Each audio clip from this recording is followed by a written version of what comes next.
আব্বা আমি স্কুলে গেলাম তালি খাও। আচ্ছা বাজান তাহলে যা। ছাওয়ালা কত ভালো, লেখাপড়ায় খুব ভালো আছে আমার ছাওয়ালা। তাহলে বন্ধু আয় চা খেয়ে আসি গে বাজারে যা। খাওয়া লওয়া বন্ধু, তোরা তো মেলা দিন পরে দেয়, তাহলে চা খাই আসি বলো। আয় বাজারে যাই তো, ছাওয়ালা কত ভালো বুঝছিস, গর্ব এইসব ছাল পারলে গর্ব মনে করতে। এই পড়ে গেল স্কুলে, আমার ছাওয়াটা খুব লেখাপড়ায় খুবই ভালো বুঝছিস। এখনকার যুগের অনুযায়ী একটা খাওয়াটা তাহলে ভালোই। হ্যাঁ হ্যাঁ হ্যাঁ, খুবই ভালো।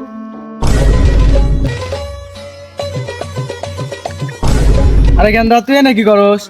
আরে বন্ধু তোর ছাল নাই স্কুলে গেল, এনে বসে এবার করে কি ডলে। রে আব্বা কোন ঠাইলো রে?